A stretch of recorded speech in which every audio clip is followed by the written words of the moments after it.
Hello guys, welcome baby দুষ্টুমি channel. সবাইকে স্বাগত।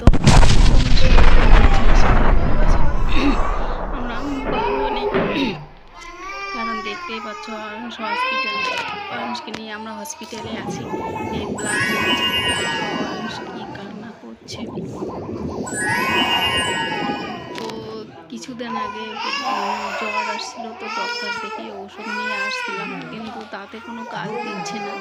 তাই আবার গেলাম ডক্টরের কাছে, গিয়ে ডক্টর তারপর দু ধরনের ব্লাড টেস্ট দিল আর এক্স রে করার জন্য দিল।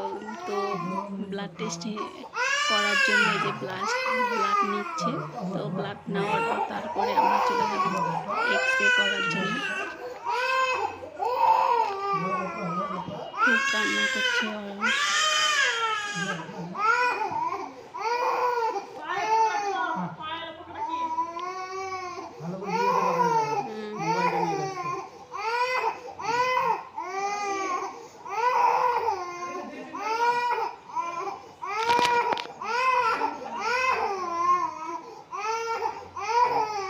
ছেলেটা হঠাৎ করে এত জ্বর আসলো যে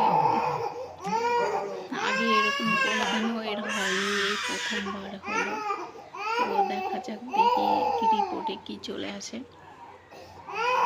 তো ব্লাড নিচ্ছে, অনেক সময় লাগছে ব্লাডটা নিতে। দুটো বটলে করে যে ব্লাড নিচ্ছে, কারণ দু ধরনের টেস্ট করবে, তাই দুটো বোতলে ব্লাড নিচ্ছে। ফাইনালি হয়ে গেল ব্লাড নেওয়া। তারপর আমরা এখন যাব এক্স রে করার জন্য। তো যে ছেলেটা যেখানে এক্স রে করে ওই জায়গাটা আমরা জানি না, তাই ওই ছেলেটার অপেক্ষায় রাস্তায় দাঁড়িয়ে আছে। ছেলেটা আসলে চলে যাব এক্স রে করার জন্য। তো ফাইনালি ছেলেটা চলে আসলো, এই যে সামনে যে ছেলেটা যাচ্ছে, তো নিয়ে যাচ্ছে আমাদের এক্স রে যেখানে করে ওই জায়গাটা দেখানোর জন্য। তো ওর পিছন পিছন চলে যাচ্ছি।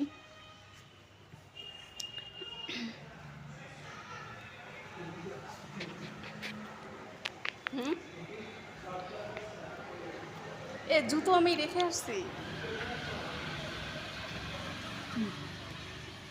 ফাইনালি আমরা চলে আসলাম যেখানে এক্স রে করে, সেখানে যে ওর পাপা আয়ুষকে নিয়ে ভিতরে চলে গেল নাম দেওয়ার জন্য।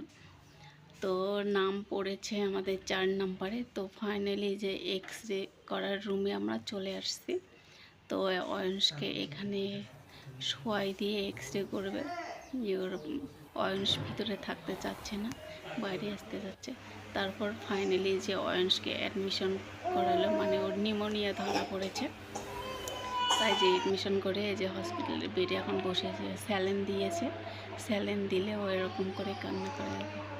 যতক্ষণ স্যালাইন চলে ততক্ষণ কান্না শুরুই, কান্না থামে না, কান্না করতেই থাকে।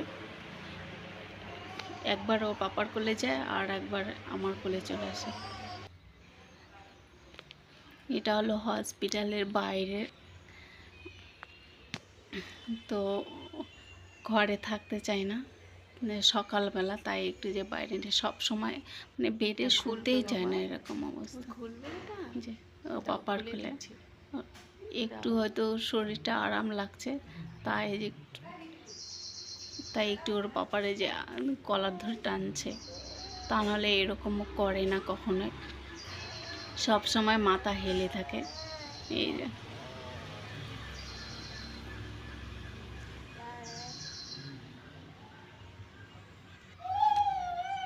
এই যে এখন আরাম হয়েছে হয়তো একটু শরীরটা, এই যে হাঁটাহাঁটি করছে, এখন বটল দিয়ে খেলছে। ও বটল উপরে রেখে দিলে আর একটা বটল নিলে যে এটাও রাখবে ওখানে।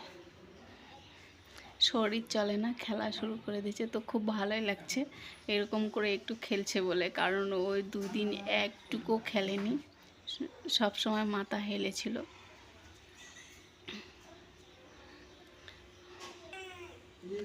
রোনা নেই, ভাইকে সাথে খেলো। ওর বন্ধু আমাদের পাশের বেডেই থাকে, ও কাছে এরাও কান্না শুরু করে দিল, আবার স্যালাইন দেওয়া শুরু হলো, এই যে কান্না জুড়ে দিল। যতক্ষণ স্যালাইন শেষ না হবে ততক্ষণ কাঁদতেই থাকবে, স্যালাইন দিচ্ছে।